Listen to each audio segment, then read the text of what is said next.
Hi, my name is Hunter Sun. Today I will be discussing the issue of informally recycling used lead-acid batteries. The presentation will begin with a discussion of methods followed by an outline of the context. Then the problem and health risks associated will be described. Afterwards, three approaches to reducing lead poisoning will be presented. The limitations of these approaches will be discussed, and the presentation will end on a discussion of the lessons learned from interprofessional work. For this discussion regarding the informal recycling of used lead-acid batteries, I assembled a team of three professionals: a teacher, an environmentalist, and a biologist, to propose interventions that reduce lead poisoning from lead battery recycling. To help orientate their efforts, Agbug Blashi was used as a reference point. Agbug Blashi is a recycling facility in Ghana's largest center for electronic waste recycling and disposal.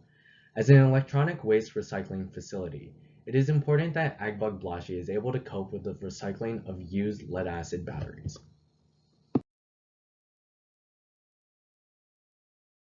Due to its simple manufacturing process and use of readily available resources, lead-acid batteries are the most commonly used rechargeable batteries. Alternatives such as nickel-cadmium and lithium-ion batteries are competitive but face barriers due to the use of rare resources and cost. Therefore, lead-acid batteries are the primary batteries used in automobiles and for industrial purposes. Furthermore, a closed-loop ecosystem has developed around lead-acid batteries. After the production and use of lead-acid batteries, they are recycled and turned into new lead-acid batteries.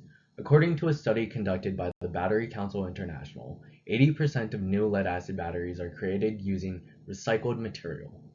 The business of recycling used lead-acid batteries is so profitable that it is estimated that the global recycling rate for lead-acid batteries is almost 99%. While the recycling of lead-acid batteries is practiced worldwide, it is practiced in both regulated industries and unregulated informal establishments. With around 22 pounds of lead being recovered per battery at the price of $1 per pound, there is a profit to be made from recycling lead-acid batteries, especially considering that the process does not require significant technical knowledge. As illustrated in the diagram, in its most simplest terms, recycling lead-acid batteries involves breaking open the battery, removing the lead components, and then melting the lead components. It is for these reasons that recycling lead-acid batteries has become a way of sustenance for people in developing countries. However, as we can see from the images depicting the informal recycling process, there are many health hazards when this process is done informally. While lead-acid battery recycling is an important part of reducing the negative impacts of its production and usage, the recycling process itself damages the environment and human health.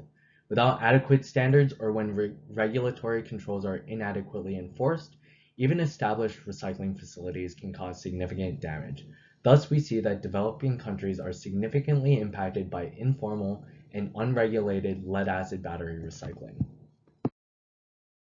The primary mechanism through which recycling lead-acid batteries causes harm is by releasing lead into the environment. Humans can be directly exposed to lead dust and fumes, but they can also be indirectly exposed through contaminated soil and groundwater. During the process of informal recycling, exposure and contamination primarily occurs during the process of manually breaking the battery into its components and smelting of the lead components. These two processes produce lead dust, lead fragments, and lead fumes, all of which can disperse into the air and settle on the surrounding ground or water. Additionally, it can settle on people's clothing, leading to an increased spread of lead exposure. More importantly, people can directly inhale the lead particles. When lead contaminates the surrounding ground and water, people become exposed to lead in various ways. For example, in developing countries, children play and work in landfills where this informal recycling process occurs. Thus, these children are constantly exposed to contaminated grounds. Additionally, with limited resources, local residents might consume the lead-contaminated water.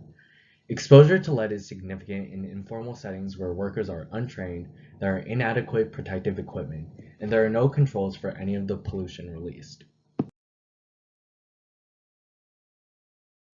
There are many health risks associated with exposure to lead. In general, lead is a neurological and cardiovascular toxicant. When someone experiences lead poisoning, they may feel abdominal pain, headaches, loss of appetite, memory loss and pain, or tingling in hands and or feet. With more severe cases of lead poisoning, kidney and brain damage may occur, as well as death.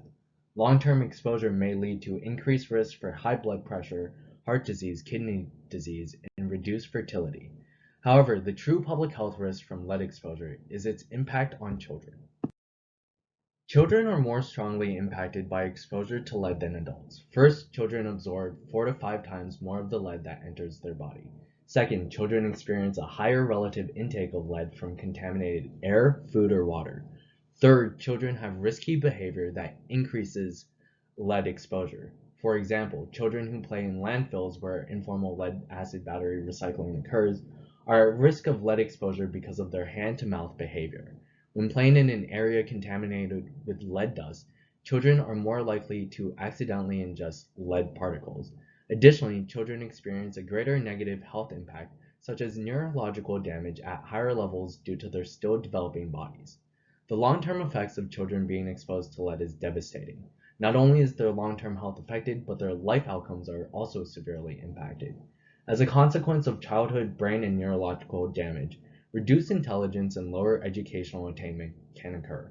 Furthermore, behavioral disorders may develop as well. And ultimately, the culmination of the various effects of childhood exposure to lead are reduced lifetime earnings and years of healthy life lost. According to the Institute of Health Metrics and Evaluation, it was estimated that in 2019, lead exposure resulted in over 900,000 deaths and 21.7 million years of healthy life lost due to the long-term health effects associated with lead exposure. It is for these reasons that we must address the issues associated with the informal recycling of used lead-acid batteries. However, it is important to note that because recycling lead-acid batteries is a form of sustenance for many families in developing countries, I do not suggest banning informal recycling. Using Agbogblashi as an example for the interventions implemented, the team of professionals and I recommended a comprehensive set of interventions to reduce lead poisoning from recycling lead-acid batteries. Our interventions primarily focus on providing a platform for individuals in these informal and unregulated settings to safely recycle lead-acid batteries. Interviewing Katie Wilson, an environmentalist conducting research at Columbia University, a variety of approaches were discussed. The primary focus of her attention was looking towards the future. With electronic cars becoming increasingly in demand, so will its batteries. Therefore, Agbogblashi should future-proof itself by continuously following trends in battery use and adjust its workers' training so that they are equipped to recycle different kinds of batteries safely. Additionally, Katie suggested that we ensure that Agbogblashi has the appropriate facilities to informally recycle lead-acid batteries. This is because when facilities are poor, informal recycling activities create significant environmental pollution that harms the environment but also subsequently harms humans. She emphasized that lead is not only toxic to humans, but it is also toxic to other animals. In fact, it is estimated that 20 million animals, including 130 different species throughout the food chain, die each year from lead poisoning.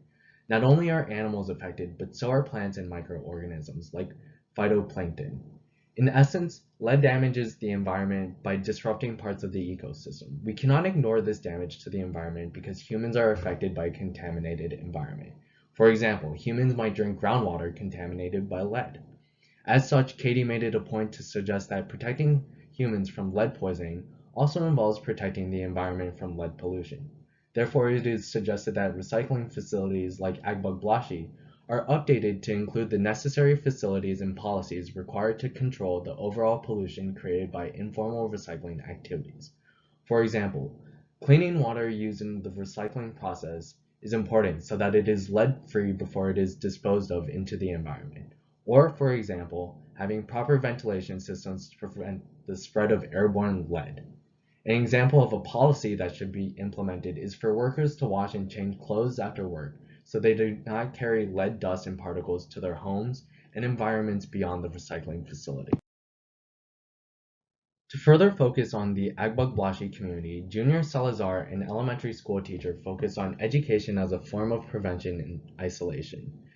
As a teacher, Junior suggested to educate the parents and children of the local community as well as the workers at the recycling facilities. Unless the individuals who are at risk for lead exposure develop an awareness about the dangers, interventions will not be effective as key stakeholders are uncooperative or unmotivated. Through education, lead exposure can be prevented as children and parents know what to avoid, but its harms can also be reduced with parents noticing symptoms of lead poisoning earlier.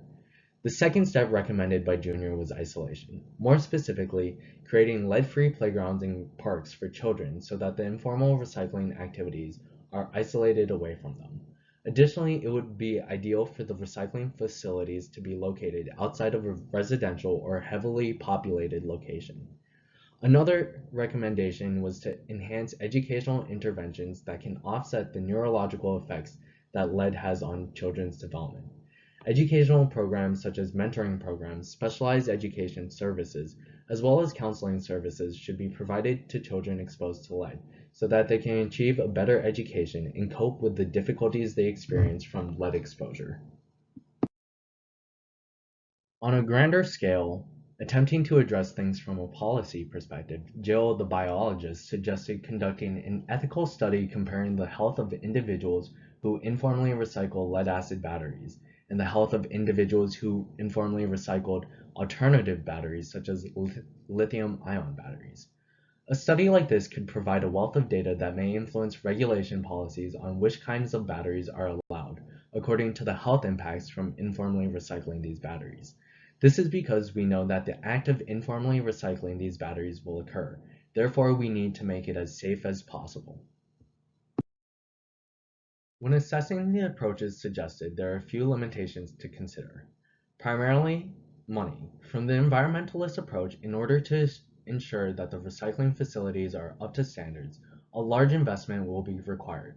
For low to middle income countries with communities that are impoverished to the point that they would need to conduct informal recycling activities, support will be needed. Similarly, from the teacher's approach, to build lead-free playgrounds in other children's facilities, financial support will be required. With regards to the biologist's approach, a study itself may not be sufficient to create policy and large-scale change. Instead, a coalition or a nonprofit organization should be created to support this study as well as to generally focus on the issue of recycling lead-acid batteries. A lesson learned from this project was the importance of interprofessional teams. As we gain a deeper understanding of the various complexities experienced in the real world, our understanding of problems must expand to take on an intersectional approach. On their own, each of the interventions proposed would not be successful in making a significant impact to reducing lead poisoning from informally recycling activities. Instead, it is through a variety of approaches that we can develop a comprehensive intervention. Thank you for listening.